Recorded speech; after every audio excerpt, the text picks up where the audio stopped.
untuk melengat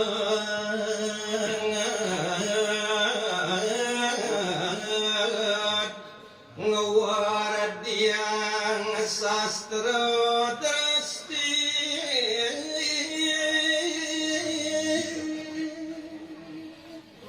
inggih Ratu Widodani para pawiarsa sinareng sami beri kanyekan kadi mangkin wiakti melat manah tiak pajang ngewet tiak detu mangkin titiang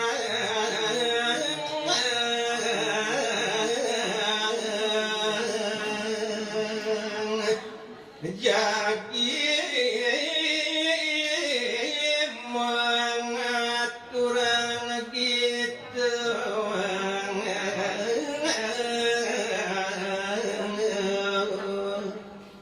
rikala ninggalah sane becik puniki nepek wenten titiang ngangunang yasnya titiang peraya ngaturang gitu semata bimo swarga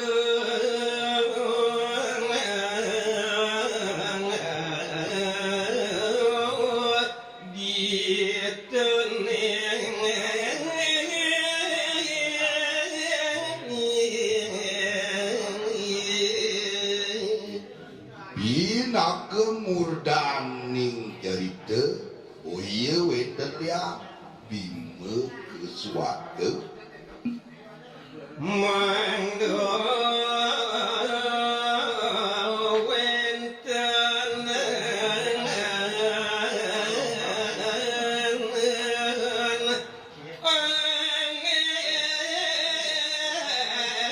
sulung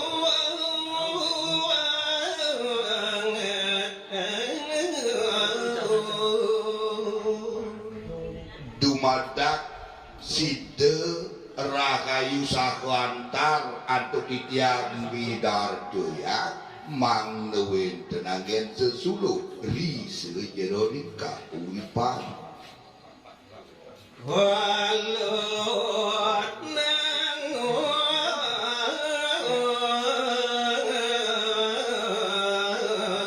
yadanyo suci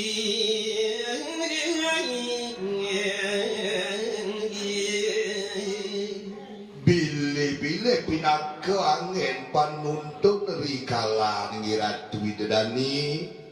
ngewangun iaknya sane suci ngopo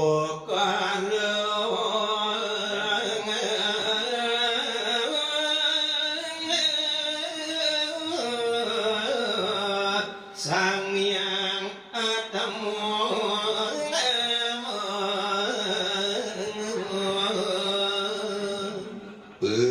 bekas daging datua cerita di puniki angin sesuluh rikala Ratu Widodani bakal ngupupira sang yang anu mando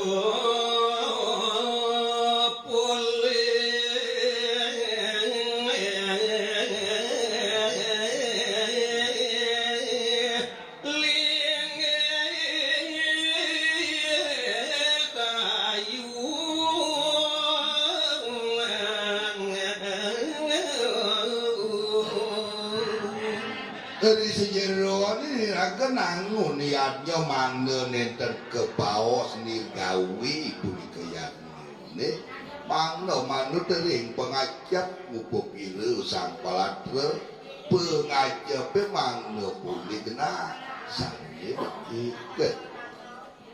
Swastiastu angin muka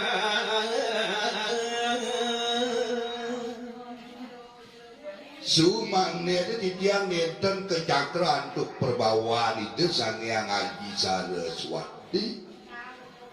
ini mungkin tiang nguncarang wede pengastung kare om swastiastu pinangka pemapa ya. Mugi suwece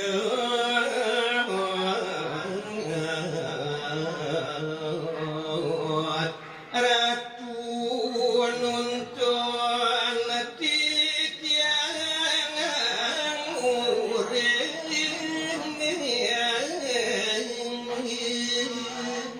sapunika daler aturi tiyang ring paru pamiarsa bilih-bilih wenten sanyangen titiang penglingse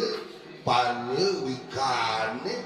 mangga presida mapaswe nuntun itu tadi titiang mondo luput suarwo wigna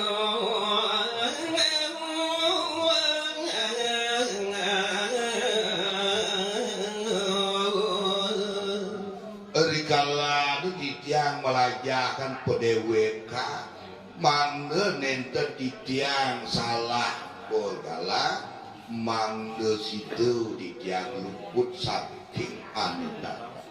teh